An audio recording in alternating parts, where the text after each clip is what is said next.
Wellsprings of Talent? Well, Wellsprings of Talent is a program that's designed to really help both individuals and organizations bring out the very best in their people.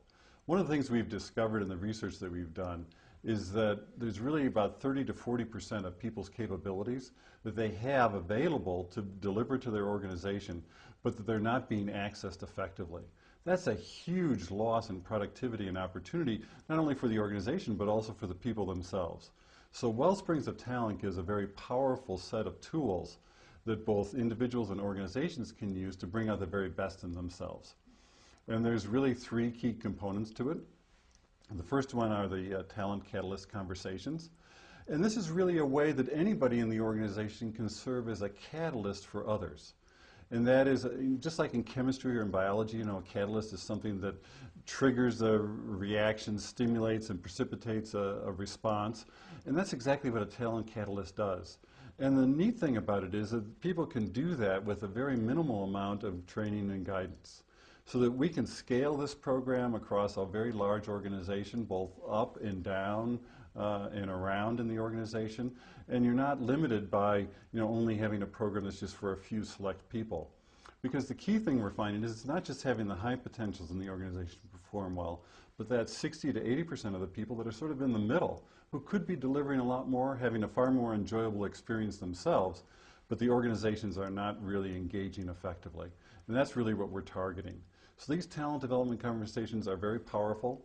They're really keyed off of the very best the knowledge that we have from the latest science about best brain performance, what it takes to access that, how to do that effectively, how people learn most effectively. It's very interesting. Not everybody learns the same way.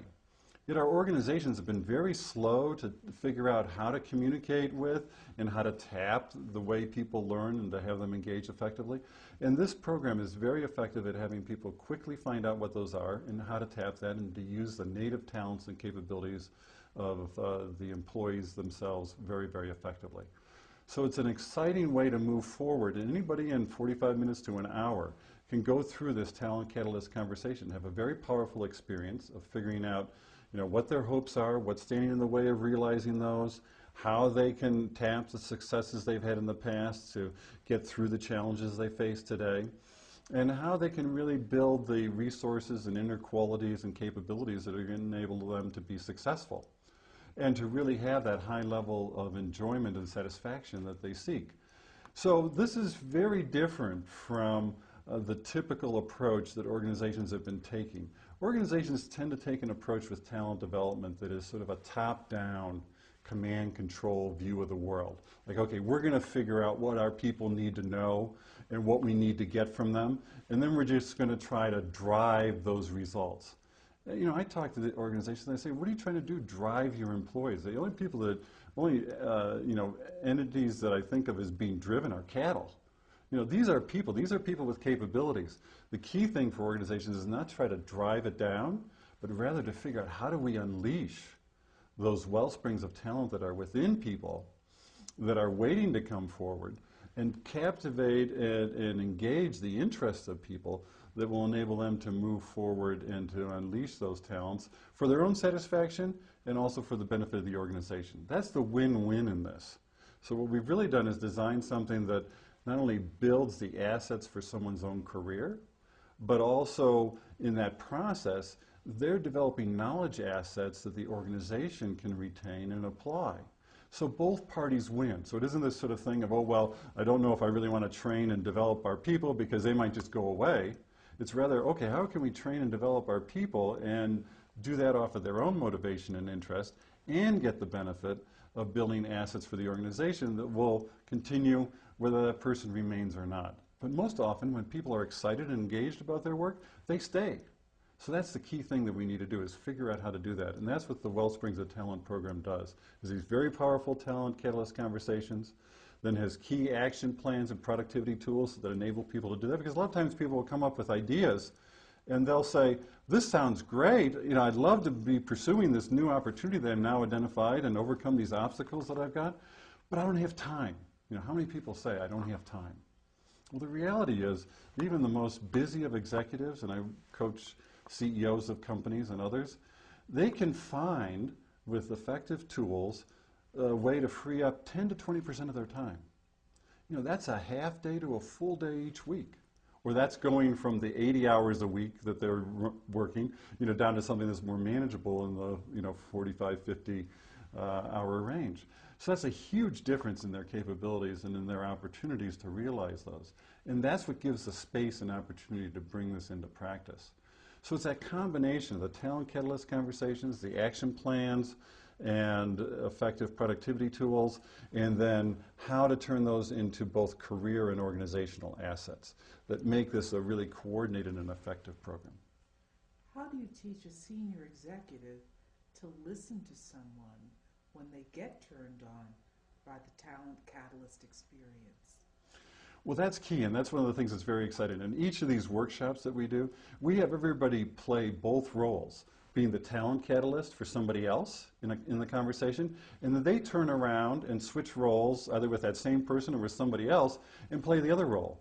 So actually some of the most exciting experiences we've had have been, in fact, where first-line employees have been serving as a talent catalyst for the CEO. And you might wonder, well, how does that happen? Well, oftentimes the CEOs are most interested about, you know, how can I better engage my people? Who better to catalyze new and fresh ideas for the CEO than that first-line employee that CEO's, you know, trying to, quote, in his own mind or her own mind, motivate. But rather to see, okay, how can this first-line employee help them see some new perspectives on this issue? And how can that first-line employee really help bring out some better talents and capabilities on the CEO's part and how to respond? So it's a very interactive kind of approach. It's not this sort of like, okay, we're doing this program just for the unwashed. It's really how can everybody, top down and across the organization, engage in this effectively. And so I kind of think about it as I've talked with the director of learning at Google. They have a wonderful theme there, which is their aspiration is to have, they have 20,000 employees, their aspiration is to have 20,000 learners and 20,000 teachers, which is the recognition that everybody can learn something and everybody has something to teach. In fact, the very best way to learn things is oftentimes by teaching somebody else. So we're taking teaching and training out of the role of, you know, that's something that HR does, into something that the organization and the people within it stimulate for one another. Not that HR's role is unimportant or the training programs are unimportant or whatever, but in order for us to really tap that 30 to 40% of capability that isn't being accessed today, we've got to engage everybody. And they have to be engaged in ways they can do effectively with the limited time and high demands that exist. And so that's what's exciting, is how the opportunities to do that. And what we've come up with is a very effective formula for that. We've pulled together the very best people who are professional coaches from around the world to offer ideas and support into this. And so we've got a team that's able to deliver this very effectively in any part of the world and for any kind of organization, be it a corporation, be it a small company, be it a government agency or a community organization. You're talking about a paradigm shift for many companies to start embracing their people as their asset. Exactly. That's what's absolutely critical, is rather than think about them as, okay, something to manage, it's really what can we do to unleash the talents and capabilities that these people have in their own motivation? See, people aren't motivated when they're directed to do things by other people. They're motivated by when what needs to be done in the organization is in alignment with something that they're excited about doing. And the fun thing has been, you know, some more CEOs or managers think, well, geez, if I do this, what if people come up with something different than what I need them to do? Well, you know, the kind of fear factor comes in. And the intriguing thing is that over and over we've seen in organizations that, in fact, people and their own interest in building their skills and talents line up with what the organization needs. That we can trust the self-organizing capabilities of people. And that's really where the latest management science is going.